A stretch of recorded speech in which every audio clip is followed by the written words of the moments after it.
Hey guys, how are you all? It's good to see you. I, of course, am the Dungeon Delver, your friendly neighborhood D&D live streaming guy. We do this 5 or 6 nights a week, sometimes more, sometimes less, but I try to keep it to 5 nights a week. And in case you're not keeping up on current events, I do have the Kung Flu. I am under treatment. Everyone in the house does, actually. Every person in the house does. We're all on our treatments, and if we cross into 10:30 tonight live streaming, I gotta take my next battery of Paxlovid. So, because apparently sweating this out and taking lots of OJ and cranberry juice and Tylenol is not the not the way. It's how I would knock out normal influenza. But this is, this is not ordinary. Now, once upon a time, back in 2010, 2011, I had H1N1. And I was down for 2 weeks. At some early point, hey Halsey, how are you, sir?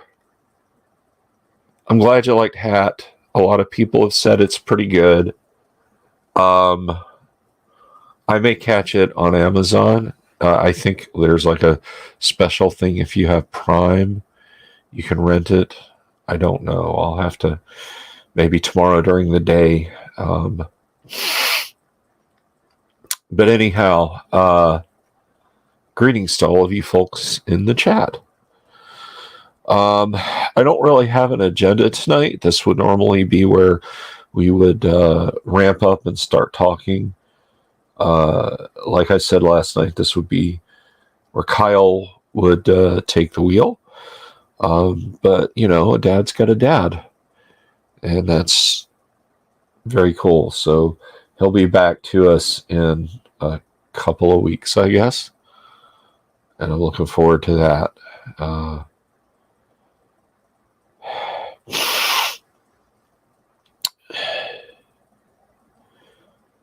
But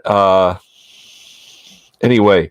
Oh, hey, so I was mentioning guests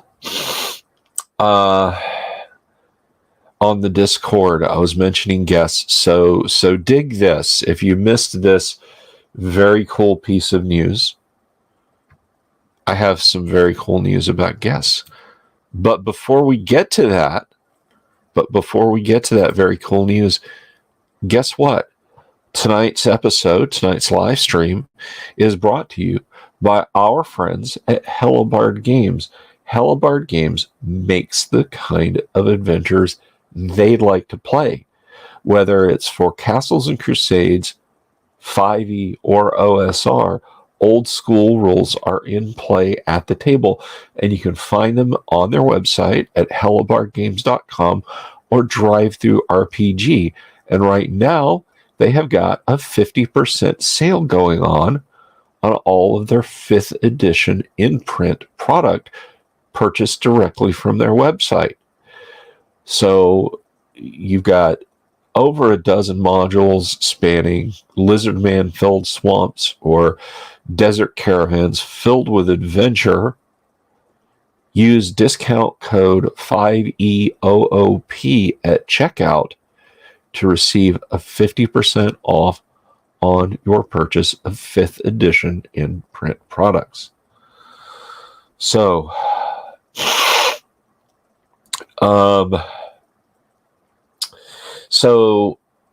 anyway, here is the news. Errol Otis will be joining us for a special live stream in May.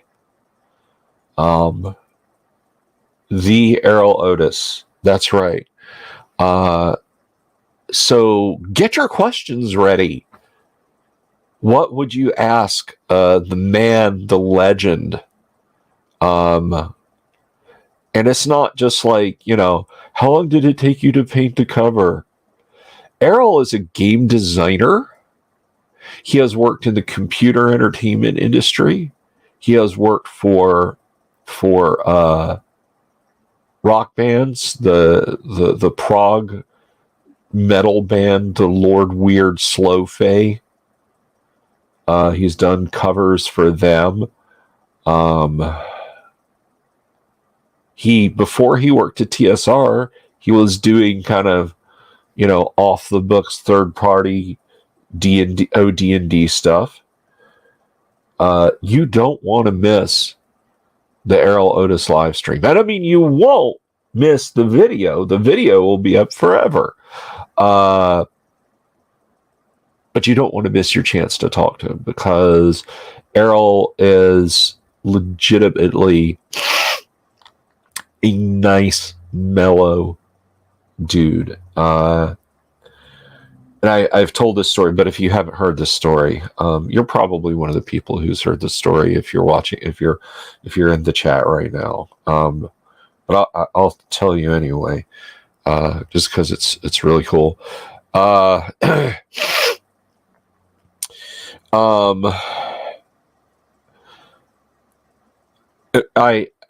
really wanted to find Errol and get his autograph on my Hey Yang, on my deities and demigods, which I did, by the way. And so I was like, man, I think this was Friday.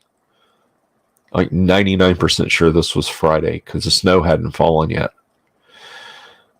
And I'm looking around, and I asked Paul Stormberg, have you seen Errol? I don't know where he is. Some people said I saw him here, blah, blah, blah, blah. And so, wouldn't you know it, after we'd walked up the entire slot, if you know the Grand Geneva, you know what I'm talking about. It's the slot.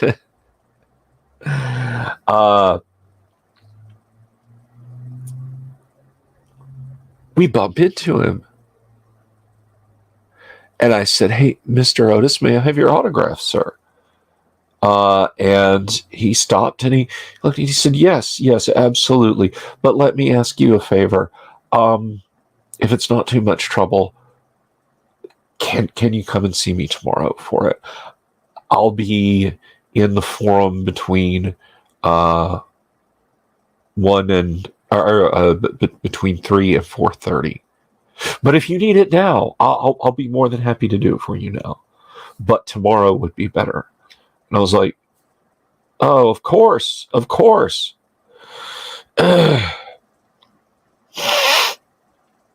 So I went down to the forum the next day, and I met him there at his table, and I got his autograph. As soon as I walked up, he said, oh, hi. Yeah, thanks for stopping by today. So it wasn't just like, hello, random stranger. And so when I reached out to him after a few days after the con, he was like, again, he wasn't like, who are you? So, hey, Lux. So it was really, really, really nice and decent of him to sign that stuff for me and to be a very cool guy. Now, a buddy of mine, one of my best friends, Volcano God,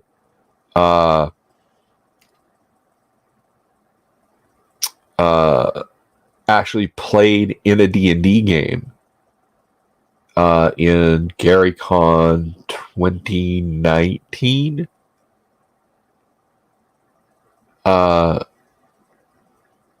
And said it was just great, that he was just a masterful, fantastic DM. Hang on a second, guys. I gotta.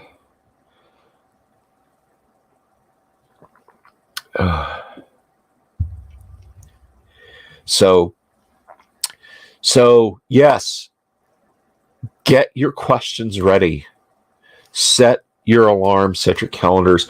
When I have the exact day set, I will announce it. But Errol Otis will be on the show in May, and I have wanted to have Errol on a live stream since I started doing this in 2020. So this is this is really exciting for me. I'd be bouncing off the walls. Greetings, Chris. A lot more if I didn't feel absolutely wretched right now.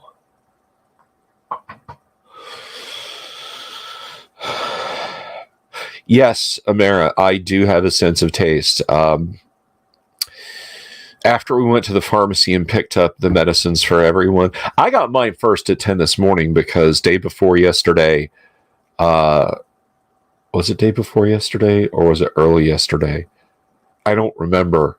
That's what I'm losing a sense of is time. John Walker, greetings, Chris. Yes.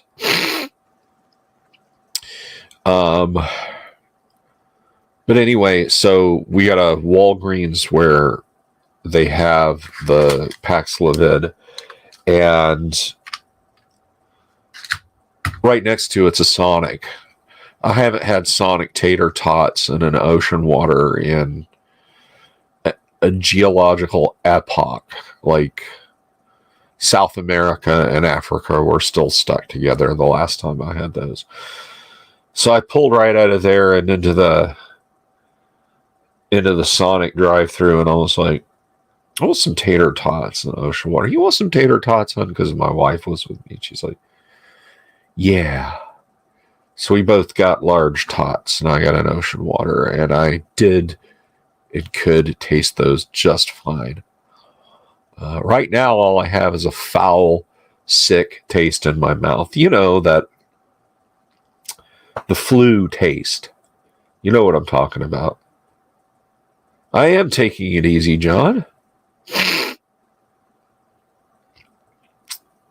Yeah, Halsey, they're really good tots. If I thought my stomach had been up to it, I would have gotten like their Texas toaster sandwich, which is now an off-menu item. Like the last time I got one, which was again a geologic epoch ago.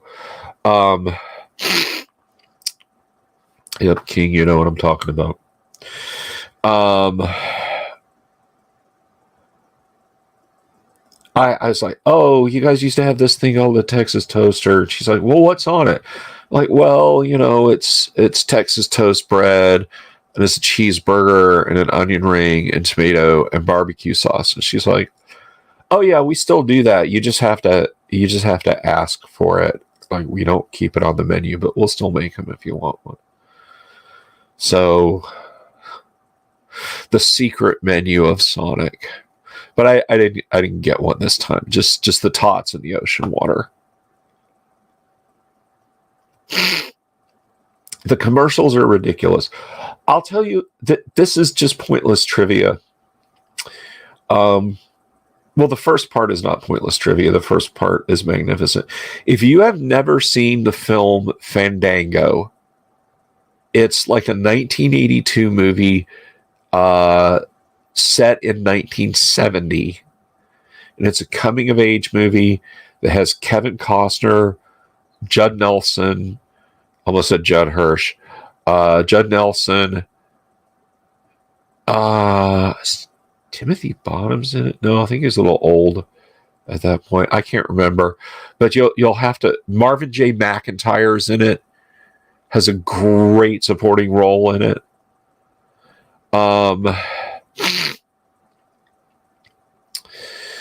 But it's about four friends when they graduate college. It's really just a lovely coming of age movie set against the backdrop of the end of the 1960s. the beginning of a new era, but the Vietnam War is still on. It is about a road trip. Hello, Squirrel Hermit. My Guardo Camino, my road guard, Squirrel Hermit. Fandango is an amazing movie. Tonka Todd knows what I'm talking about. So I did some poking around on the web, and there's like Fandango fan sites out there. There's people that love it as much as I do, which is, as it should be, because it's a lovely movie, and there's filming locations and stuff. This is what it have to do. The spontaneous rock soup wedding ceremony. Yes. A whole day's laundry shot that's right, Orbital. That's right, buddy. You know what I'm talking about. Hey, your buddies are great. They spelled out go on. Anyway, if you know, you know. If you don't, you need to spend $4 and rent it on YouTube or something. Anyway, there's a scene. Now, when I first saw the movie, it was on HBO late at night during the summer. I knew Kevin Costner. I didn't know any of the other actors. Well, I knew Kevin Costner, and I knew Marvin J. McIntyre from other silly stuff he done. But I never... that's right. The state of Texas.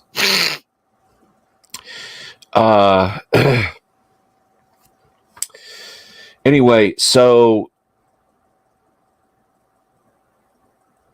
fan sites. I had never heard of a Sonic drive-through, and there's a scene where they pick up these high school age girls, they're college age boys.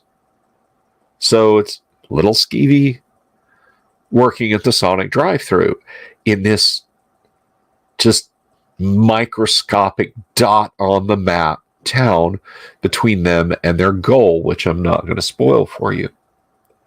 Well, when I went to one of the fan sites and looked around, and it showed all the destinations and locations where they take the remains of their car to get it repaired.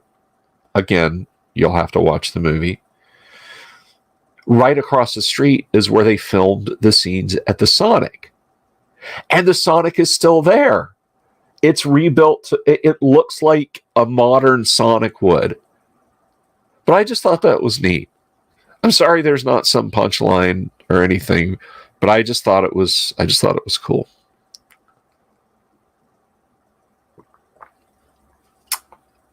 I watch like 10 people are going to drop off like, we sat here for 18 minutes and listened to this bullshit for that. No, I'm talking about, yes, Jack 71 is excellent food. No, I'm talking about Fandango. Kevin Costner.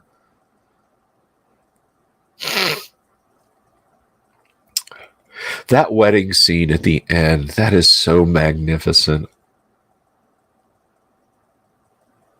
It's just such a beautiful movie. Any flaws it might have between the beginning and the wedding are all made good by the wedding. They're all made good by the wedding. The rock soup wedding. Yeah, Porky's is supposedly set in Florida. Even Porky's 2, although it is entirely obvious, they filmed it in California. The number of times when I was a kid, when I would see stuff that was supposed to be filmed in Florida, that was I remember there was an episode of the A-Team, and they went to bust up organized crime in Fort Lauderdale during spring break. And they show the team driving down the highway to this hotel. And it is so painfully obvious that they shot it like outside Santa Monica somewhere, because there's cliffs. There's like mountainous cliffs on the left-hand side as they're pulling up to this friggin' hotel. Yeah, I have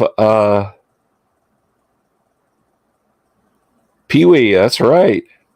Mobius knows what I'm talking about. Your mom made you watch Porky's? What in the hell? What in the hell? Yeah, Squirrel. So you and I hung out on Saturday at the con.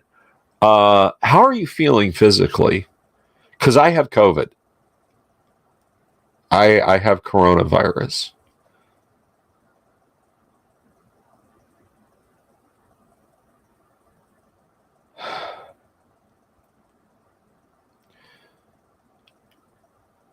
So, hopefully you are well. Okay, good. I would think that right now you would be probably getting ill, if not. But you know, I'm gonna quote. I'm gonna quote Big Audio Dynamite and say, if I had my time again, I would do it all the same. You know, he told me, look, you go to the con, I'm going to roll a d6 on a 3 through 6. You're going to get sick. I'll be like, all right, roll it. Good.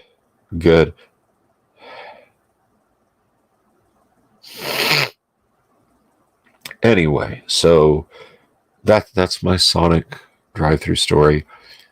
And all that, watch, look, I'm gonna trace it backwards to its origin. Fandango, Sonic drive-through. Do I still have a sense of taste? Yes, I do. That's where we got there. That's how we got there.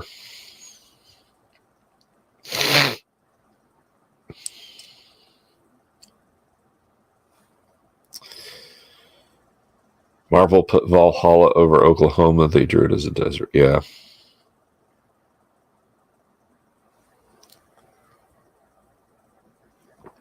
What was another great Florida has mountains moment? Oh, it's like this just shocked me that this happened like now. The like literally, lol, who cares?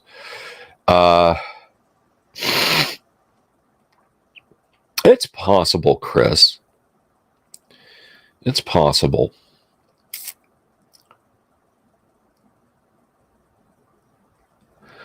Now,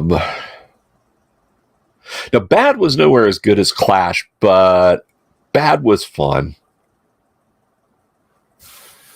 I was gonna. Oh, Florida, right? One of the new Star Treks, I don't remember what one. One of the crew members was from Florida, Earth, obviously. And he talks about being in Pensacola and taking his girl out to this spot that overlooks the sea.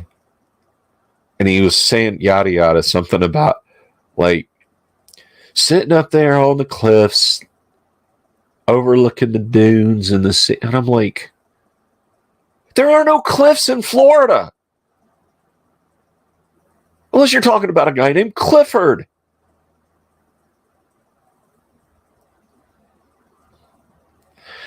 And then the last outrage is in, I mean, and this is weird. Okay, this struck me as a little weird. I really like the emergent gameplay of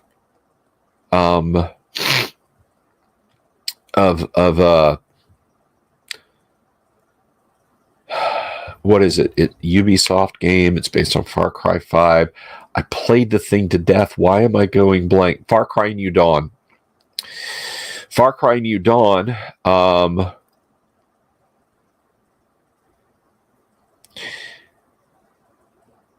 And one of the side missions in New Dawn has you go and raid an aircraft carrier. New Dawn is after nuclear war. And you go to raid an abandoned aircraft carrier that has washed ashore in Florida. That's fine. That's a very cool premise.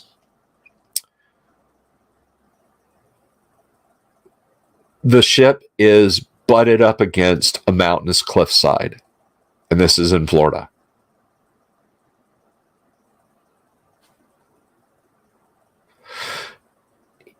One of the reasons that bothers me so is Ubisoft is so good at researching locations. After the fire in Notre Dame, they immediately went to the French government, the church, and said, guess what? When you guys let us do like micromillimeter accurate laser scans of this to reproduce it in the game, we can help you fix the cathedral. We have that level. And people like, gasp. Oh my gosh, that's amazing. After this India attack, there were clips. Fair enough, Halsey.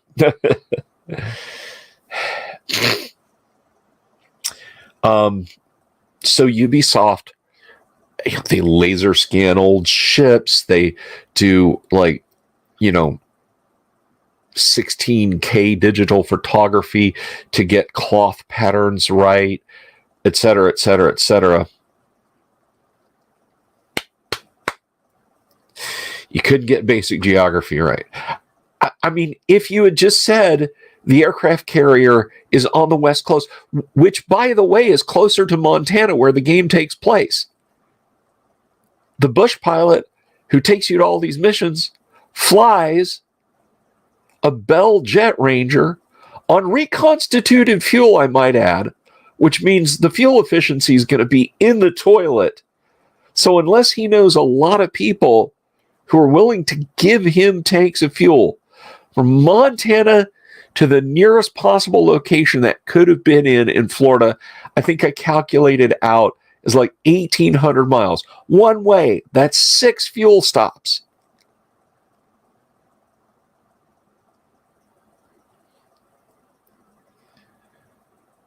I'm feeling a little better. Orlando has Space Mountain. Fair enough. Thank you, Squirrel.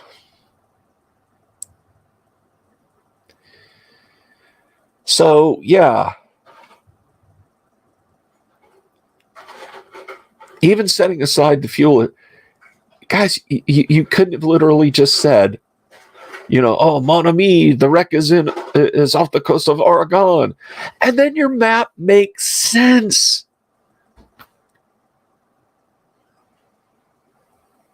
I don't know. Am I just complaining about nothing? Should I just shut up? I probably should. We were peaking out at like 26 viewers, and now there's like 18. 8 of you guys have just wandered off. Or it could be that you've tabbed out and YouTube no longer counts you as watching because that tab's not active even though you can still hear me.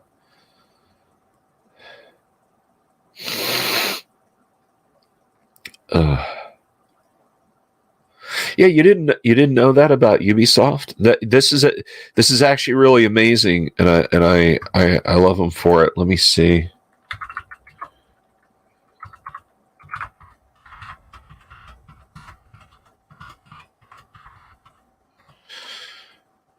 All right, this is from 2019. This is literally just the first link that I came up with. But I'll read this. You know what? We'll share this together. This is old news. This is almost 4 years old. Exactly almost 4 years old. Maybe Oregon was annexed by Florida. We don't want it. We don't want it.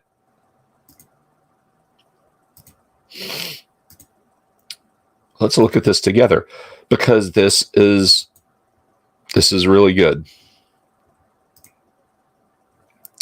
3D mapping of Notre Dame will help restoration. Detailed 3D maps of the iconic and historic Notre Dame Cathedral in Paris hold out hope for an accurate reconstruction after it was devastated by a massive fire April 15th. Both the ceiling and the spire were destroyed, as well as internal woodwork. But the information to restore the cathedral is abundant. Besides photos, in 2015, art historian Andrew Tallon used laser scanners to create an immaculately accurate model of the cathedral as reported in this National Geographic feature. Laser scans with their exquisite precision don't miss a thing. Mounted on a tripod, the laser beam sweeps around the choir of the cathedral, for example, and measures the distance between the scanner and every point it hits. Each measurement is represented by a colored dot, which cumulatively create a three-dimensional image of the cathedral. If you've done your job properly, it is accurate to within 5 millimeters. Okay, it's not as accurate as I thought, but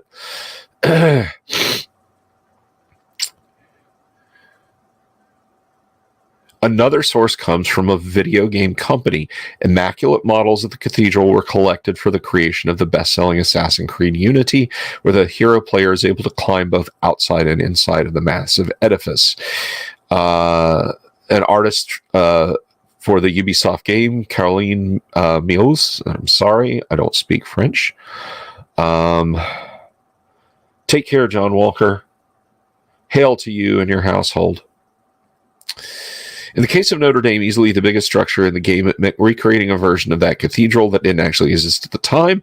Level artist Mills spent literally 3 years fussing over the details of the building. She pored over photos to get the architecture just right, and it worked with texture artists to make sure that each brick was as it should be.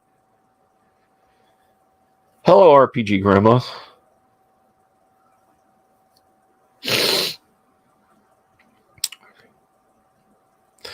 So, I mean, there you go, guys. You know, that's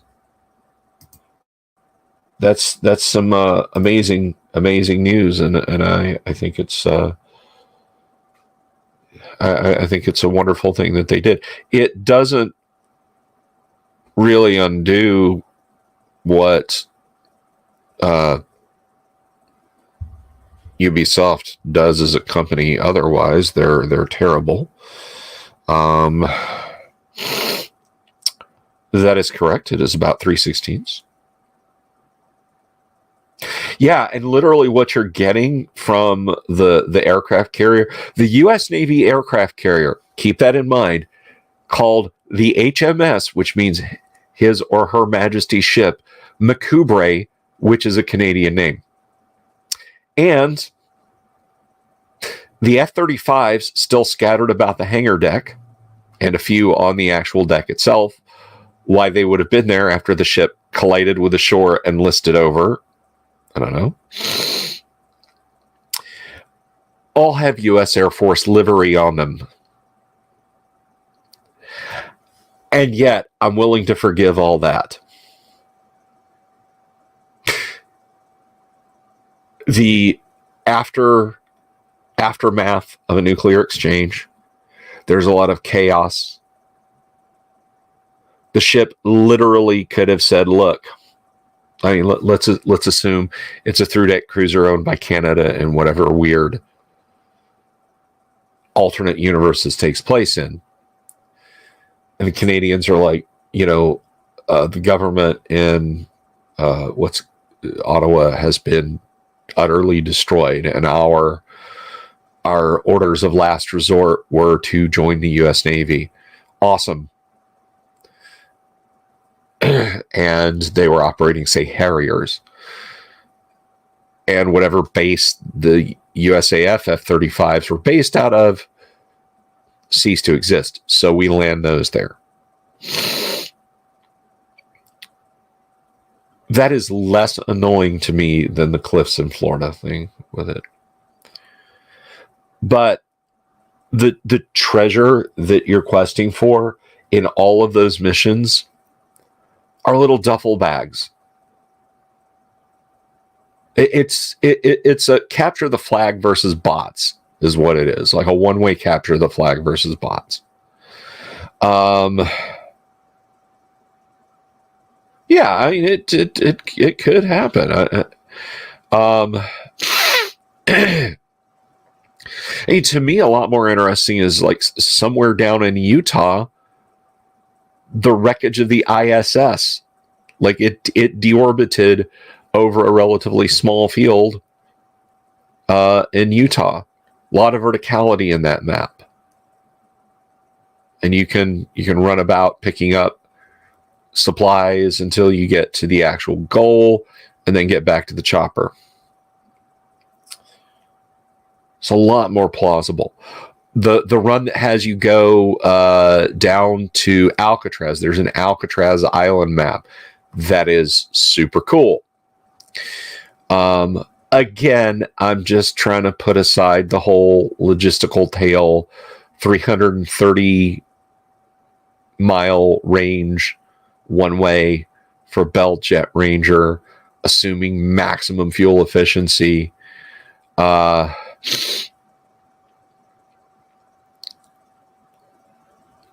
There's one that's further in the American Southwest that's over a portion. I personally think it's supposed to be the Snake River Canyon that mission takes place in. The game is called Far Cry New Dawn. Now, I was talking about how cool it was of Ubisoft to do the scans and everything. Now, here's the part where I bag on Ubisoft. So I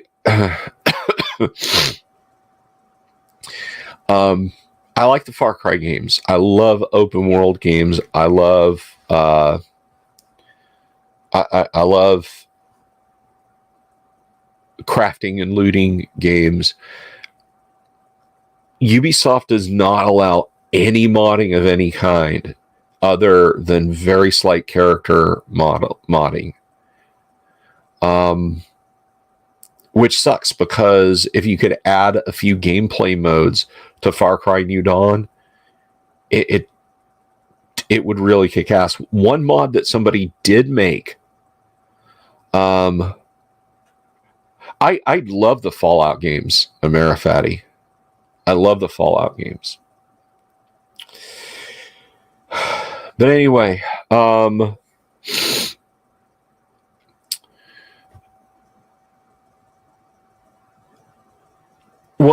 of the conceits in Far Cry New Dawn is that to unlock certain parts of the game, you have to capture a set amount of ethanol, fuel made from grain or wood or whatever.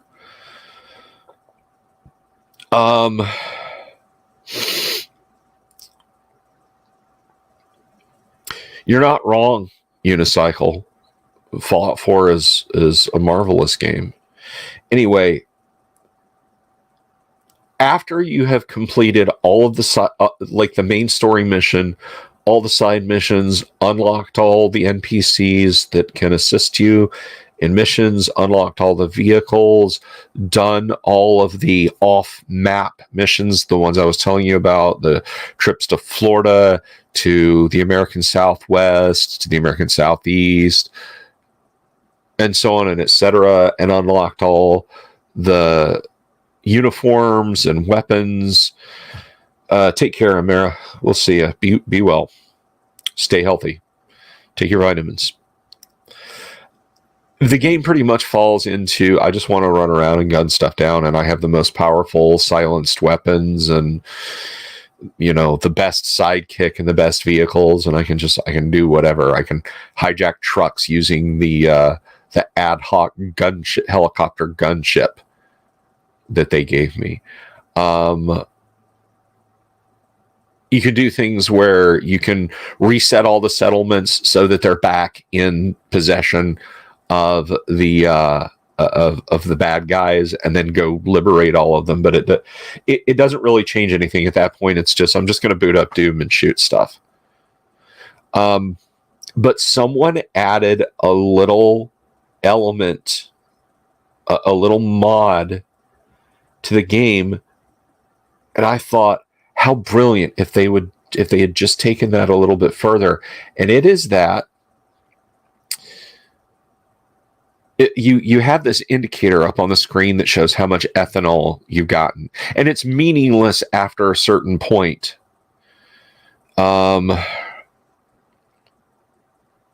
Because nothing happens to it, right?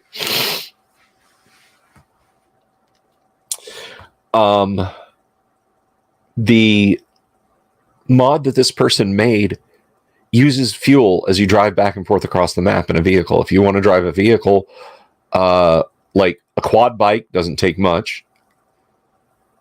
The little efficiency cars, there's like 2 or 3 little efficiency cars. They take more than a quad bike. Muscle car takes more than that. Pickup takes more than the muscle cars or the sedans. Like the War Rig pickup truck takes a lot. The War Rig semi truck takes a whole lot. Delivery vans and even fuel trucks take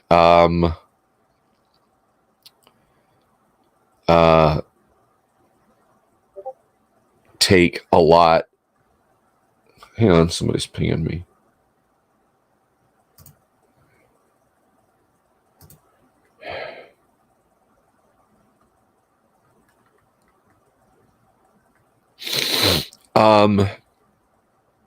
So this person put in a fuel usage mod. So if you want to keep playing the game and keep driving and flying around, you'll want to keep doing missions where you hijack fuel trucks. Like if you see a fuel truck, you'll want to hijack it to make sure your fuel stays high. It's this close to being an absolutely brilliant, amazing mod. What they should have done was just like daily, because there are other people, other civilians who are not the bad guys driving vehicles too. Just have this, just you're sitting there in the day and just people are using vehicles and all sorts of things. And, fuel is just gradually going down. That would have been a really nice mod. But they didn't, and nobody cares about the game. Any mods you find are going to be clothing based now. Like one of your companions, she always wears a stocking cap. Well, you can now have a mod where she's not. My favorite mod lets you go outside bounds of the map. Because here's the thing. Well,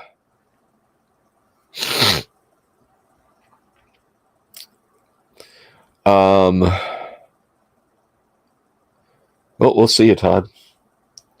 Here's the thing. 1v1 you in Apex? No, I'm no good. I'm no good at esports games, Crimson. You would curb stomp me.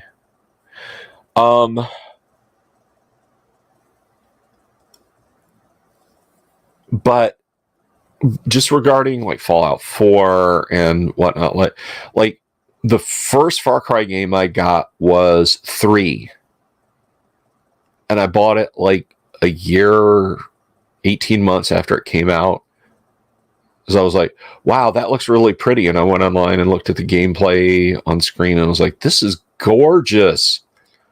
And I looked at what it required. I'm like, I got enough computer to run that. I had like a GTX 460 and some like dual core AMD CPU and 8 gigs of RAM. So more than enough to run it at medium high 1080. So,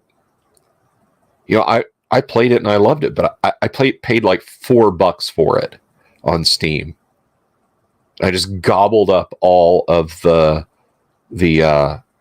DLC for like 99 cents a pack.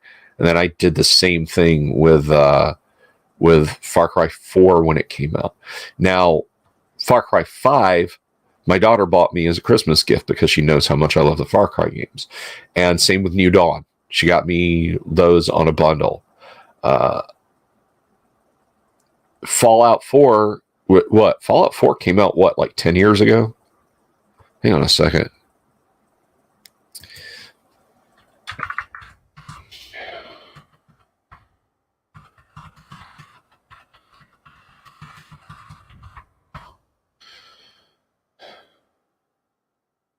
$2015. Okay, so 8 years ago. I mean, I got it a couple of years ago, and I paid like $9.99 on Steam. I got like a couple of add-on packs. It was like the goatee version or the workbench version or something like that. I guess what I'm saying is I don't jump on brand new AAA games. First of all, I don't have a AAA games machine. I have a 4th gen i7 4770 and an 11 gig GTX 1080.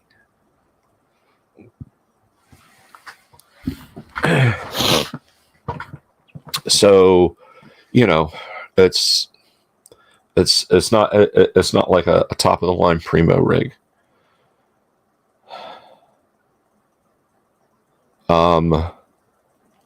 So I apologize if there's any screeching sound. So anyway, no, the brand new titles, right, when they drop, like if I'm trying to think what other than as a gift getting Far Cry 5. And I don't think Lottie got me that when it was brand new anyway. No, she didn't. The game had been out for a long time. She just used some Steam bucks when she got them to just buy them and give it to me. But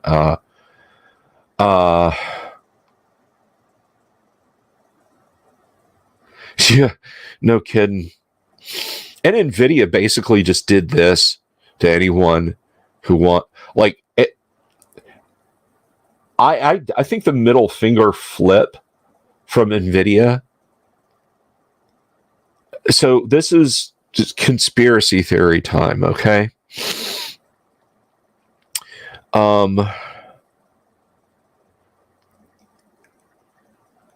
EVGA, and I'm looking at the RGB lighting on my EVGA card.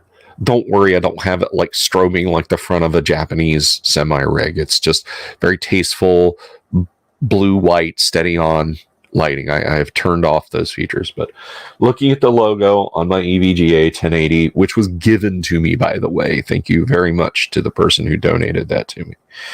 I mean, that was like a $900 card when it was new, but it was new in like 2015, 2016. But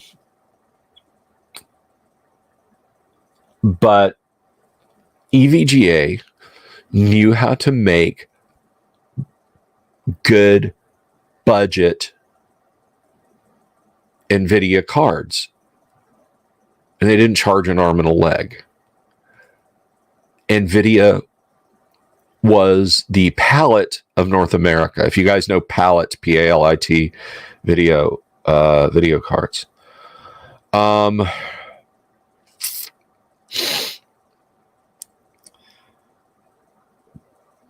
But NVIDIA stopped communicating with EVGA on SKU releases. NVIDIA would announce SKU releases with no lead time for EVGA to start up their fabrication. So EVGA would constantly be... EVGA would get the chips they would need to rush the retail market when other manufacturers were releasing SKUs already. And it really, really, really pissed EVGA off. And when they did it with, I think it was the 3000s, EVGA just threw up their hands and said, our relationship is over. Now, remember what I said about EVGA making good, excuse me,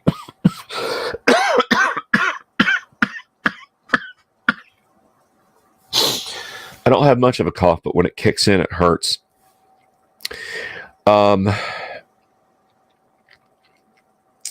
Remember what I said about EVGA making good budget cards for lower end users? The card that I had before the 1080, which my daughter now has, one of my daughters, my younger daughter, has the 1650 Super 4 gig card. Great card. I bought it at $189. Now that was just before the GPU drought because of supply issues, because of what I have, and the mining explosion.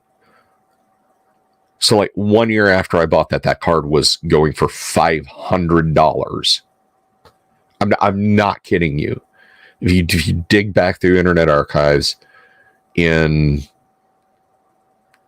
late 2021, that card, or mid 2021 even, that card was a $500 card, the 1650 Super. But it was still a budget card. You couldn't find them. You'd have to go on a waiting list.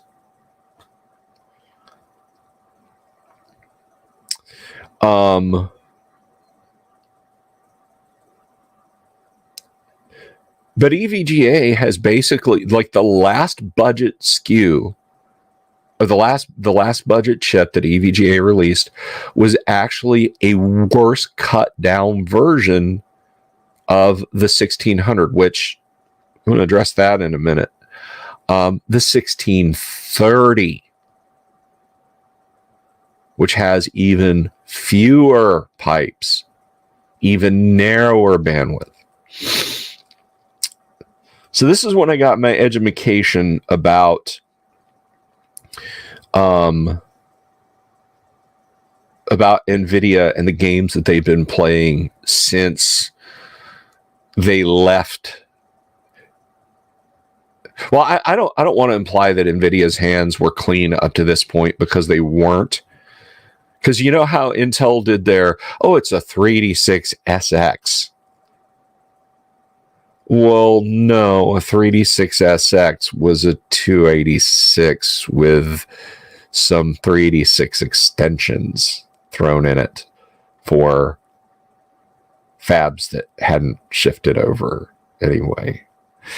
But that's another story. NVIDIA played very similar games.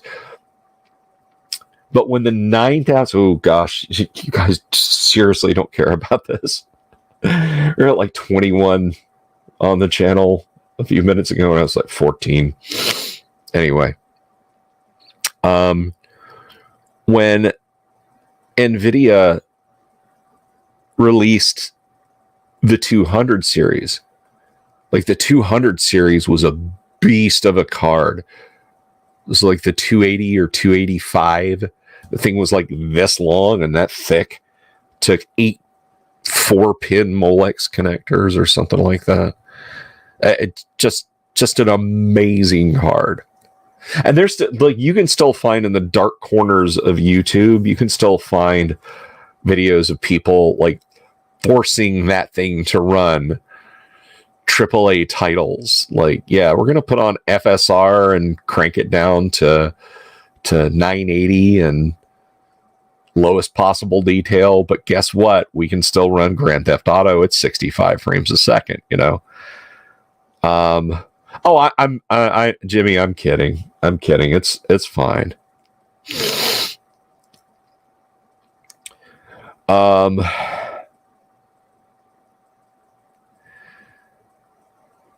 So anyway,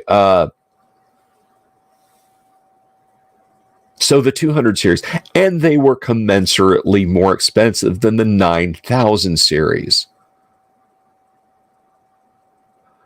Because they didn't go to the GTX 10,000. They switched over and started the numbering systems again. Well, back in 2011, 2010, 2009, 2008, whenever that card dropped, were rightly appalled. Well, here comes NVIDIA with a budget SKU. How about the 265? Yay, something for us, yay. The 265 was the 9000 architecture. They just called it the 265.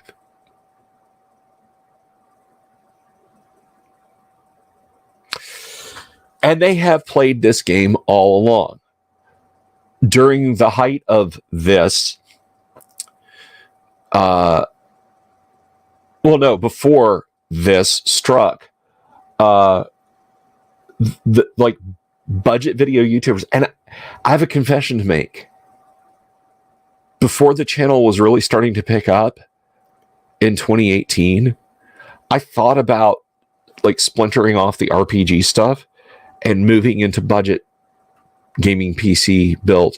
I have somewhere on a card, I have 2 whole videos of me building a budget gaming PC out of a Lenovo motherboard and an expensive Mustex case and a GT 1030. Well, so people wanted those budget NVIDIA SKUs, and NVIDIA was more than happy to provide them. You want the power of a 700, but you don't want to have to throw in a couple of car payments. Well,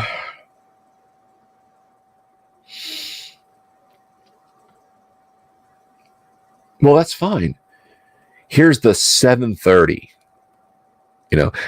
And guys, the 730 is only good for a display adapter. It's my chip doesn't output video. My motherboard doesn't have an active video port on it.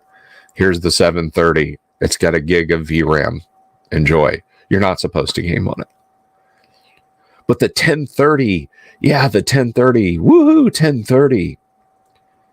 There's no 10 series architecture under there. All right.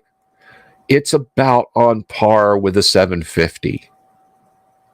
The GTX 760 Super I've got just sitting.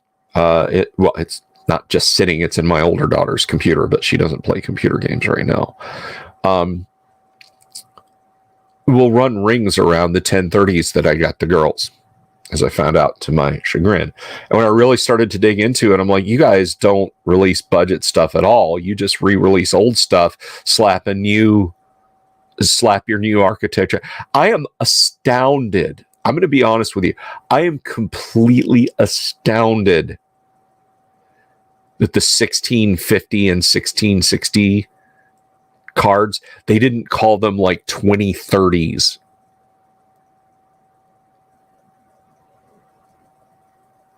But the 1650 and 1660 are GTX 1050s.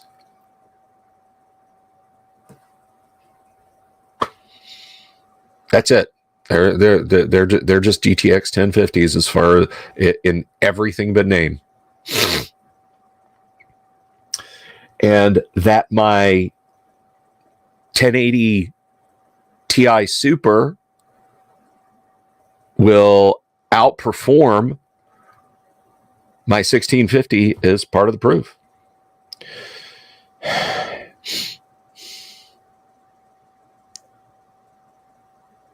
Yeah, don't. Hey, Dungeon Minister. So anyway, that's I gotta keep an eye on the clock. Oh, look, it's time for delicious antivirals. So here we go. These things are huge. They're huge. You can probably read the etching on those from here. Anyway.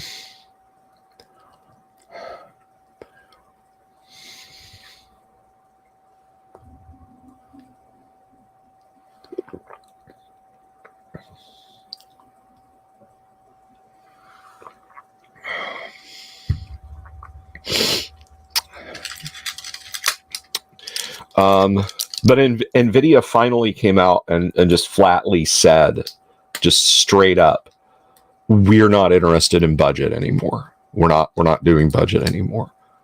I think they got to the point where even their marketing people couldn't keep square what SKUs meant what anymore. So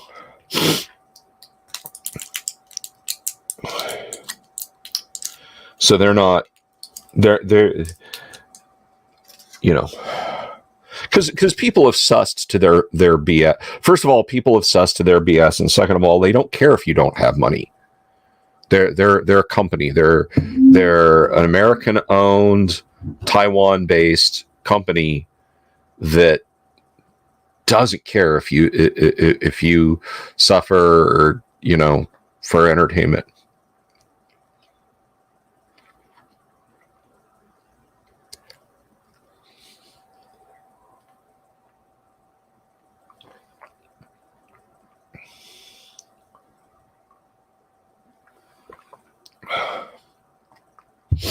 As a veteran IT guy, I should have a unique appreciation of me contracting a virus. I've literally got rogue code trying to hijack my system. Yes, that's very true. As a very young IT guy, I got a kick out of reading Neil Stephenson's excellent Snow Crash, which, look, so I'm gonna hold forth on Cyberpunk here in just a minute. I'm done talking about video cards and whatnot. So I'm gonna have the last of my dinner here. If you feel you are not properly medicated, dial 423-127. Failure to report yourself for federal drug evasion is a felony. THX 1138 there. Anyway.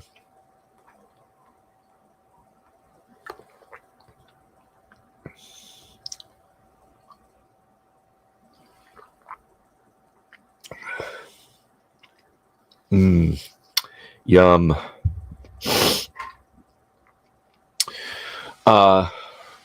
So, the first... Saying the first Cyberpunk is a bit disingenuous. I would have to say that John Brunner's The Shockwave Writer is arguably the first Cyberpunk novel. I recommend it if you haven't read it. Although the ending of it kind of pissed me off. Just because the author just kind of jumped in at the end and said, and that's why my socio-political philosophy is correct, reader. So we had a really good near future sci-fi yarn here, and you just kind of whatever. But it's still worth a read. It's still worth a read if you consider it like it's like green screen terminal punk, not quite cyberpunk, but would have been cyberpunk for the day.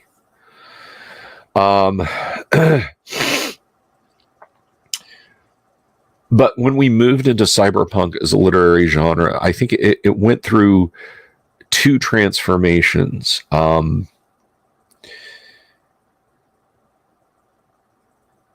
I remember, and I could be misquoting this, but William Gibson, when he came out of the theater, having seen Blade Runner, said that he was like, that's it. That's the future. That is the way. And so he set about to immerse himself in that, in that kind of cyberpunk with his literature.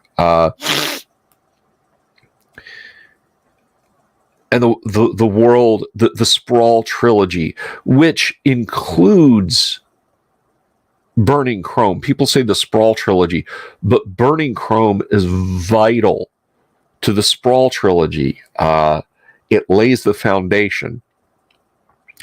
There are many key stories, specifically Johnny Mnemonic and Burning Chrome, the stories that open and close that, but also Fragments of a Hologram Rose. Absolutely dogfight. Dogfight will rip your heart in two. It doesn't involve dogs. It's dogfight as in fighter planes. What else is in there? Fragments of a Hologram Rose, dogfight. The Belonging Kind is not a cyberpunk story. It's really horror. The Gernsback Continuum is not a cyberpunk story at all. It's just kind of a science fiction, sort of trippy story.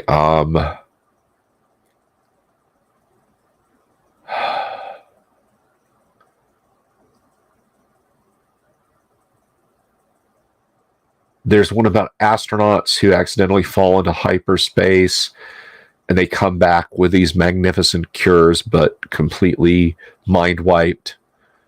Or they come back with fantastic technology or cures, but completely mind wiped, and it destroys them. But we keep sending them up because we keep getting awesome things. Yeah, Dogfight is not a happy story. But it is essential that you read Burning Chrome, then start the Sprawl trilogy. Well, something interesting happened to society. Gibson built cyberpunk. And yes, Walter John Williams and Bruce Sterling, I'm sorry, you all take a backseat to William Gibson. William Gibson built the first wave cyberpunk movement that was predicated on conceits that we all believed to be true at the time, that things would continue to get worse. No, just bear with me a minute. Hinterlands, thank you, Jimmy Hinterlands. Not a cyberpunk story, but a tragic and frightening science fiction story, just the same.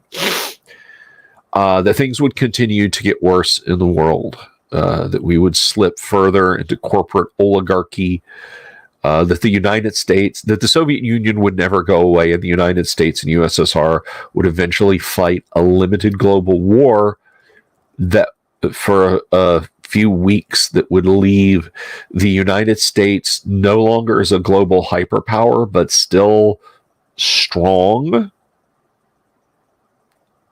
But that non-belligerent nations, China, Japan, because remember, this is the 70s and 80s. This is the rise of the Pacific Monster, right? In social culture. And that we'd see a resurgent England, that the global South would become even more important. Very present in a lot of ways. So,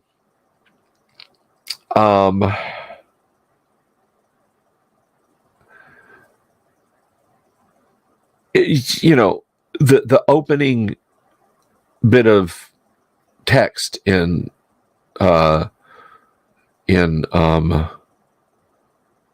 Neuromancer, the sky above Tokyo Bay was the color of a television screen, of a dead television It was color of a television screen tuned to a dead channel. That was our future. The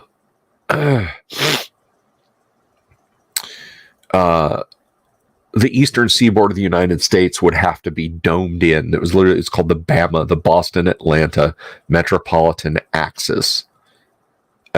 Just largely cities of domes up the eastern seaboard. But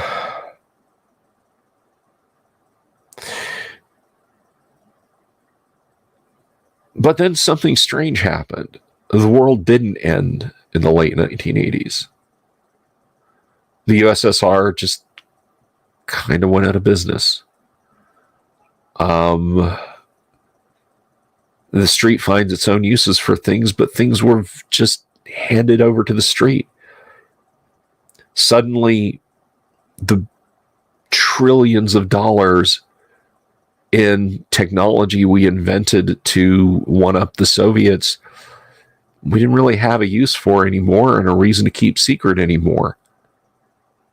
So almost overnight from 1989 to 1990, the internet, which was the purview for nerds, academicians, and the military, was open to everyone.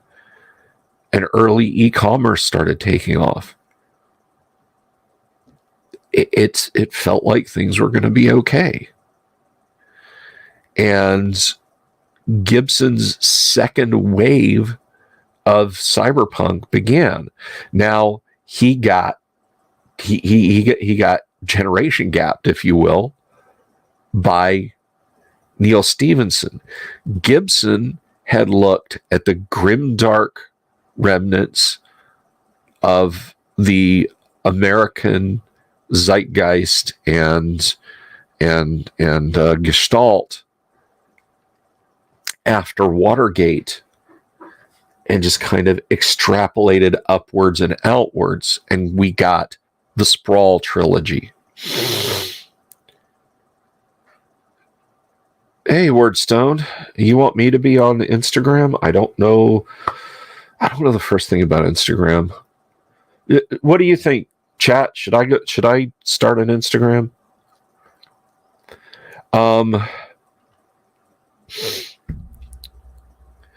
But there was no easy avenue for that to appear to happen. Neil Stephenson took a look at where we were, our Gestalt and our zeitgeist, in the 90s and extrapolated upwards from that. The party never ends. We just blind ourselves in a paroxysm of American-style pop consumerism and libertarian attitudes and values. And where we wind up in Snow Crash is the result of the fallout of the 90s.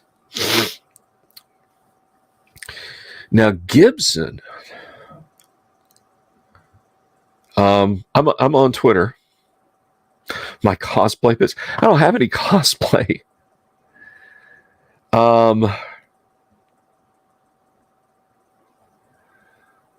am the admin, Jack. You guys will have to tell me. But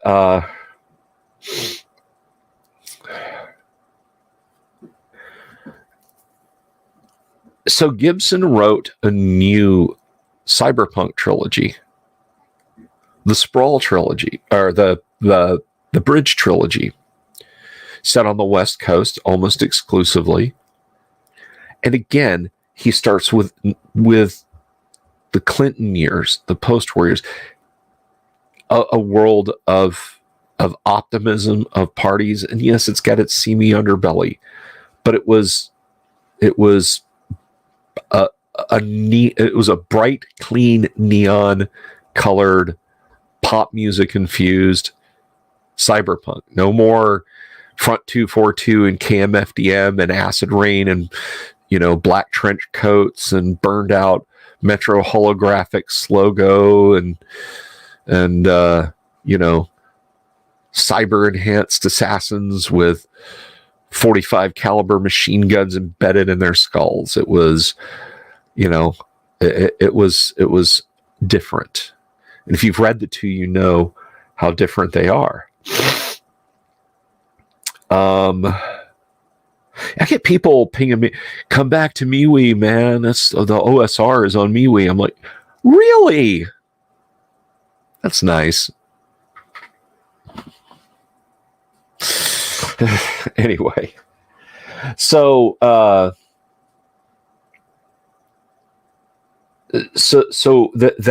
was the next and last era. All Tomorrow's Parties, the last of Gibson's science fiction. Now he writes like kind of X-Files-y sort of stuff that I don't really understand. But like industrial music, I kind of feel like cyberpunk as a literary movement, it had its place, and it's something you can still enjoy. But I mean, the hopeful optimism of second and a half wave cyberpunk, it went away on a certain day after the turn of the century, and things have been going back to the Sprawl trilogy. So make of that what you will.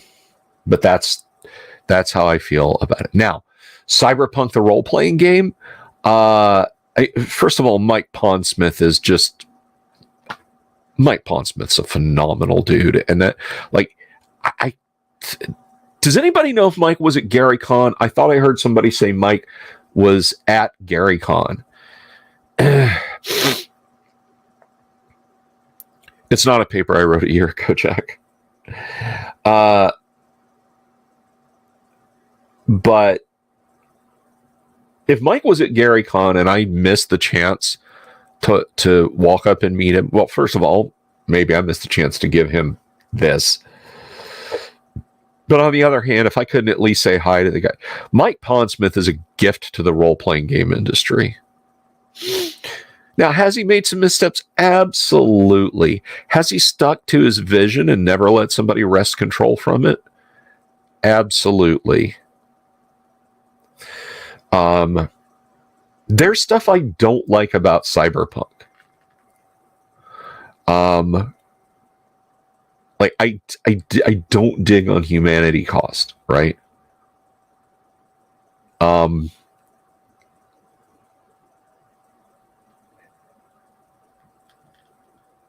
Humanity cost to me in Cyberpunk is like, I just think it's going to vary person to person. Like, I think you could take, Grandpa Bill. It's 2055, and Grandpa Bill needs a heart transplant, and his osteoporosis is eating him up. So we're gonna give him a carbon fiber replacements for all of his joints, and a self-contained nuclear power driven heart, and all that. And that, Grandpa Bill is not going to drag on a bulletproof trench coat and walk into a club and start killing people because he now no longer feels as though he is a human. If you're going to have a humanity cost system in a game, in Cyberpunk, don't tie it to cybernetics. Tie it to the people whose lives you end. How many people? You think about being we're just casually, Oh, this is a Yakuza club. Let me just roll up my pant leg, and my right leg is actually a minigun.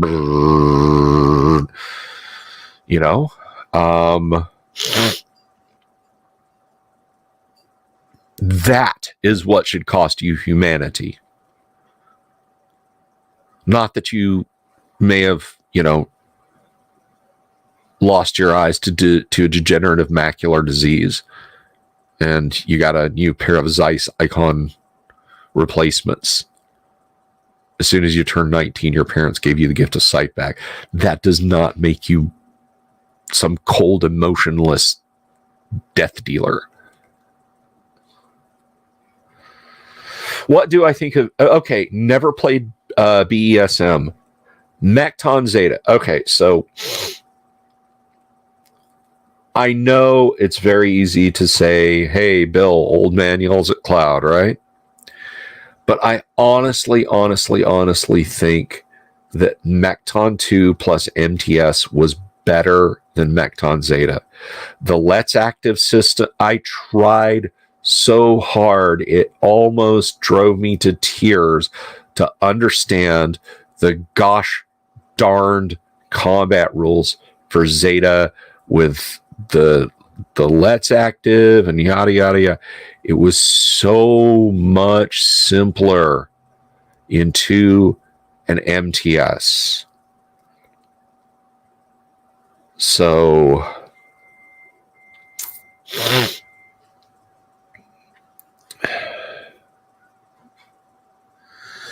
that's, yeah, Lux, exactly.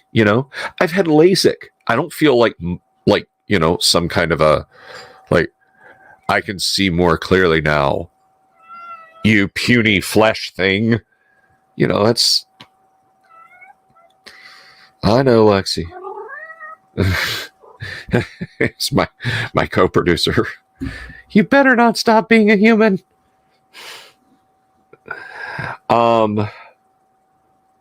So I love the Mecton in general. I'm not saying Zeta's bad. I'm saying I didn't get it, right? And besides, Mecton gave us DreamPod 9, who gave us heavy gear. So how could I not like Mecton? I just wish that they, Artal, still had the licenses for Bubblegum Crisis and Armor Trooper Votoms. That I did not buy those when they were available.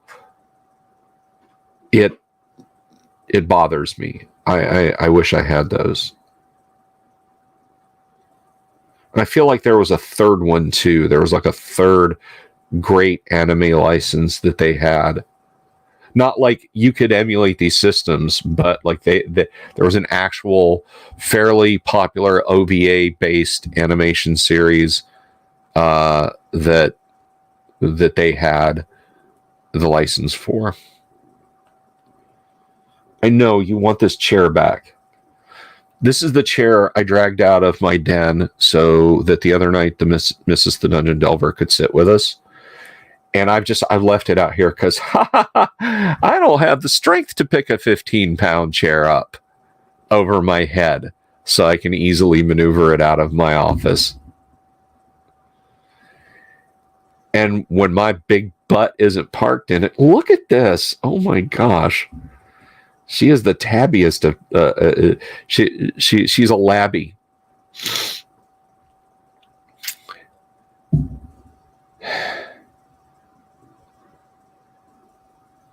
Thank you, Connect. Yes, I'm sure we'll start feeling better soon. Can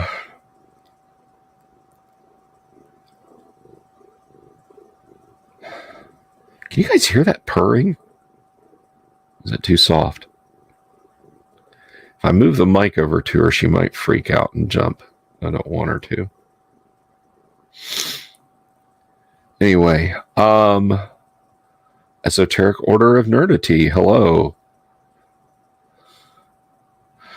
But I mean, what? There's There's some other stuff. Castle Falkenstein from them, which I believe is based on work by Phil Foglio. I could be wrong about that, though.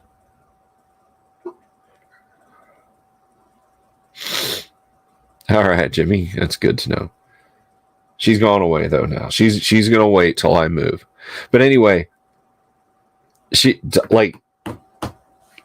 loves this chair. She loves having her little co-producer's chair. I don't love this chair, but I can't bring my big office chair around here and have this. It doesn't fit. Like, my office is not much wider than this, my studio. Like, just off camera, I've got the width of that door, which is a very narrow door. And then I've got about 4 feet that way. So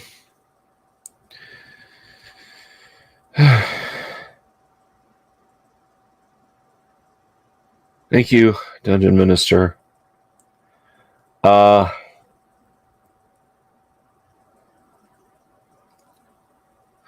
Cleopatra 2525. How do you buy the rights?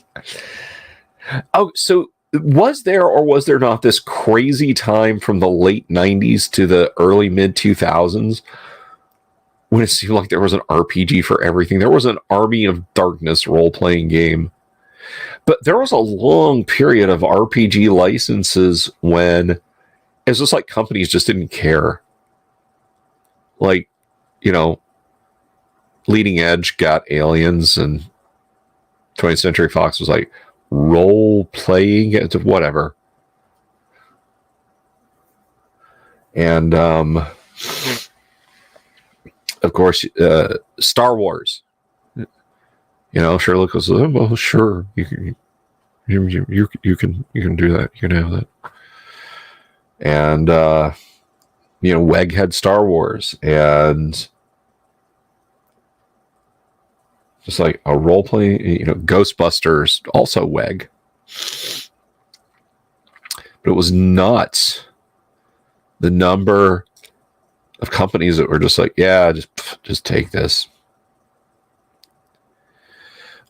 We have on the shelf, because the wife wanted them, the Buffy and Angel RPGs she has, and Wheel of Time D20, and like the one other supplement for it, which I'm told they cost the moon, but Mrs. doesn't want to part with them, and that's fine. The Queen may keep those in the library, such as she enjoys. Spaceballs, the RPG. I want I want it too. Like, I want somebody to get a hold of Mel Brooks and say, Mel licenses Spaceballs, the RPG, and then make the movie Spaceballs, the RPG, the movie, where you make a movie that's a parody of people playing a science fiction role-playing game based around Spaceballs. That's what I want to see. Are we doing any Star Wars stuff for me? Let me see. There was a Red Dwarf RPG. That's right. So the 4th is a Thursday.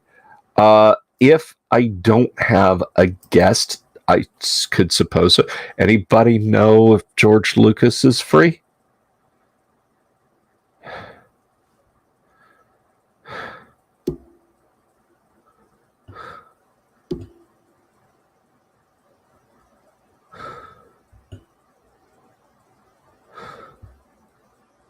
Shit. What was that about?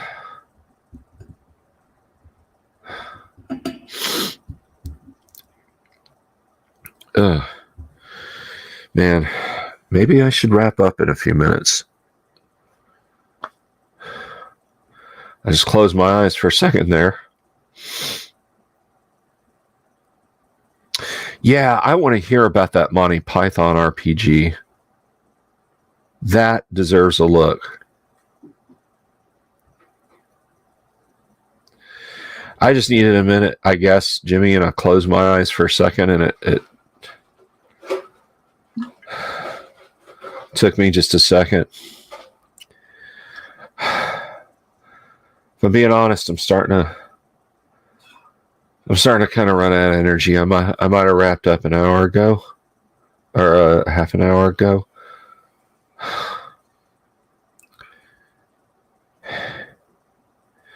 Bailey's, you say, Jack? I would love some Bailey's right now. Yes, please. Just grind it up with some ice and give me a mug full here.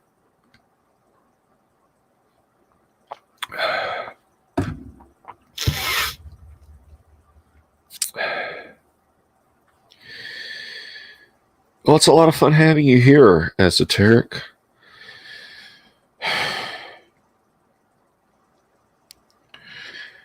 I got to wrap up. I do want to take a minute to, of course, to thank everybody. So I'll take a quick check here in the old studio and see what's going on. Thank you, everyone who has subscribed.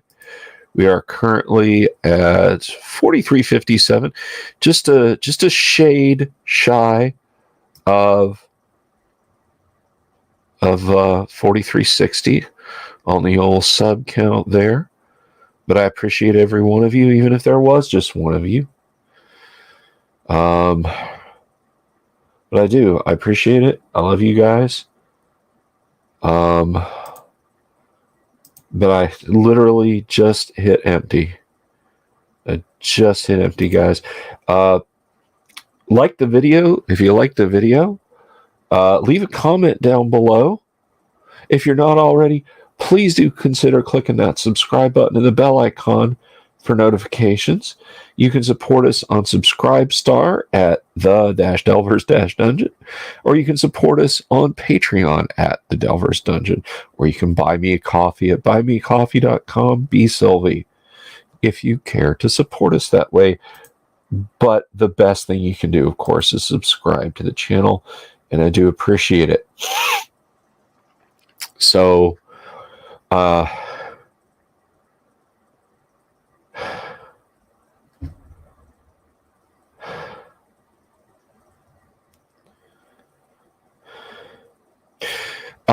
yeah. So, yeah, you guys take it easy. Tomorrow, I almost forgot. Tomorrow, Jeff Talanian. We're gonna have a good couple of hours talking to Jeff. That's gonna be a lot of fun. So, yeah. Watch with Jeff tomorrow night. And I'll see you all then. But we got to get the closing credits, because you guys have got to watch out for the owl bear. Peace. Have you seen my owl bear?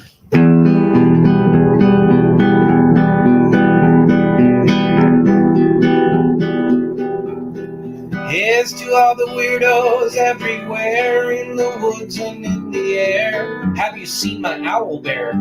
Should I shave off all my hair? Bobs are all around. Some live in tunnels underground. Some are fat, some are rich, some are sleeping in a ditch.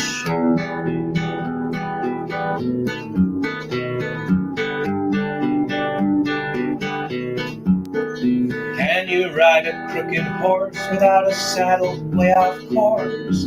Naked as a toad, all the way to Smoky Joe's. Have you seen the little creep driving fast in his little green Jeep? He smells like fish and brandy, but his rotten teeth look dandy. Take me to the show, I don't care if fast or slow. From action flicks to dancing dicks, just take me to the show.